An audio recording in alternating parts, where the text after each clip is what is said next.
क्या होता है मृत्यु के बाद आत्मा के साथ? क्या सच में यमराज का दरबार लगता है?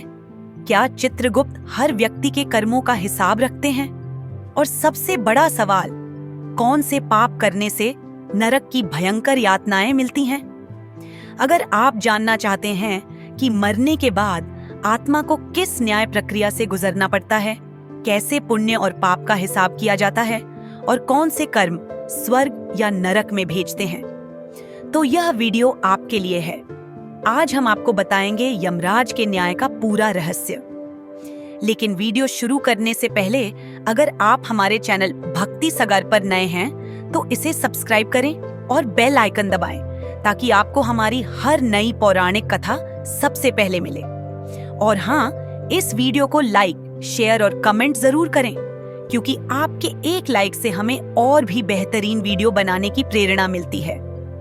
जब किसी व्यक्ति की मृत्यु होती है तो उसकी आत्मा यमलोक की ओर प्रस्थान करती है, लेकिन यह यात्रा आसान नहीं होती। गरुड़ पुराण में वर्णित है कि इस दौरान आत्मा को कई कठिन रास्तों से गुजरना पड़ता है। यह यात्रा 13 दिनों तक चलती है, जिसमें आत्मा को कई प्रकार के भयंकर दृश्य देखने को मिलते हैं। फिर एक दिन आत्मा यमराज के दरबार में पहुंचती है। यह स्थान स्वर्णिम सिंहासन से सुसज्जित होता है, जहां यमराज अपने विशाल काले भैंसे पर विराजमान होते हैं। उनके सामने बैठे होते हैं चित्रगुप्त। अब आता है सबसे महत्वपूर्ण क्षण, जब चित्रगुप्त आत्मा के पूरे जीवन का हिसाब प्रस्तुत करते हैं। हिंदू मान्यताओं के अनुसार जन्म से मृत्यु तक किए गए हर कर्म को चित्रगुप्त अपनी दिव्य पुस्तक में दर्ज करते हैं। कोई भी कर्म, चाहे वह अच्छा हो या बुरा, इस लेखा जोखा से छिप नहीं सकता। अब सवाल यह उठता है कि कर्मों का हिसाब कैसे किया जाता है? स्वर्ग, नरक और पुनर्जन्म का निर्णय। यमराज के दरबार में न्याय होता है, निष्पक्ष और कठोर। यदि किसी व्यक्ति ने धर्म, सत्य, दान और परोपकार किए हैं तो उसे स्वर्ग भेजा जाता है। वहां उसे स्वर्ण महलों में रहने, दिव्य भोजन और अमृत प्राप्त करने का अवसर मिलता है।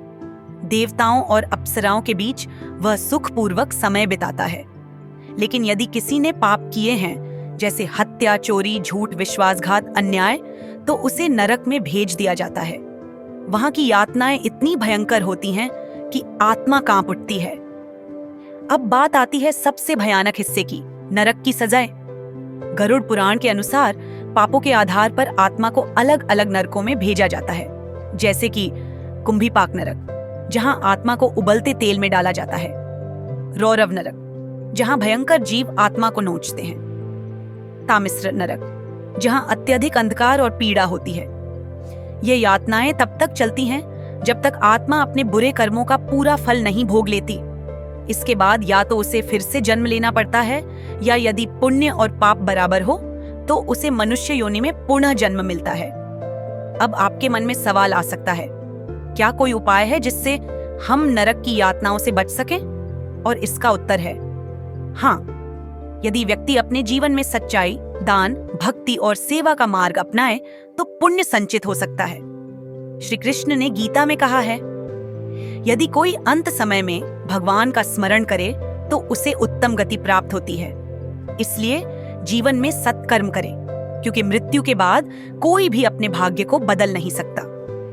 तो मित्रों, आज हमने जाना कि मृत्यु के बाद आत्मा किस प्रकार यमराज के दरबार में पहुंचती है, चित्रगुप्त कर्मों का हिसाब कैसे रखते हैं और कैसे पापियों को नरक की भीषण यातनाएं मिलती हैं।